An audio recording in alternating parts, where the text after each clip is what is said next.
Out of Colorado, authorities in suburban Denver say a high school student remains hospitalized, shot by another student who apparently took his own life.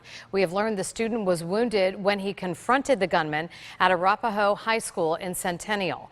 That school is about 8 miles east of Columbine High School in Littleton, Colorado, where 2 teenage shooters killed 12 classmates and a teacher before killing themselves in 1999. Joining us now live is John Saboran. John owns a company called Safety and Health Compliance. His expertise in workplace security, had expertise in Boston, locally, and then with the FBI. And, of course, you have dealt with these kind of scenarios in your professional life for a long time. Thanks for running in from the mall where you were with your grandson to talk about this important topic, active shooter investigations and what we see police do. How has it evolved from Columbine in 1999 to what we see today? I think the awareness, not I don't think, but the awareness is there that these type of events can take place.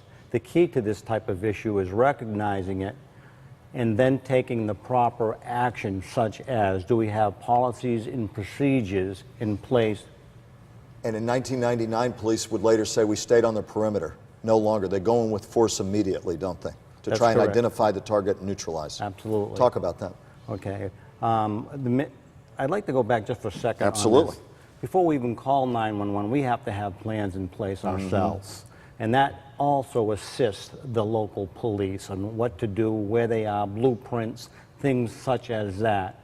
Any identification of where the shooter may be, who the shooter is, any signs that were recognized prior to, so we can help make this less vulnerable of a situation. Knowing that you can get students into safe zones, into lockdowns in classroom, having the layouts prearranged at the school so police know where to go. All of it part of an evolution of our thinking that sadly we've had to make, but it's important as we see again today. It's an evolution, and it's that much different of a fire drill. We must practice for such events, but in lieu of an active shooter. Where do you go? How do you lock down? How do you secure that each area has been locked down? How do you validate that? Where are the safe areas of refuge? What do the teachers do in such an event? Where do the students go? And where are the monitors to take charge with the students in such an event?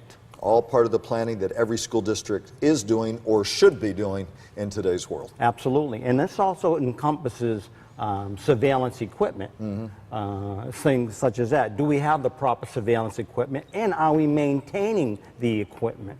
All good questions. We thank people like you for helping keep us on our toes in terms of the look that we all have to take, sadly, in today's world. And thank you for coming in and speaking to our audience on a moment's notice. Thank you very much. Appreciate it very much. Kelly?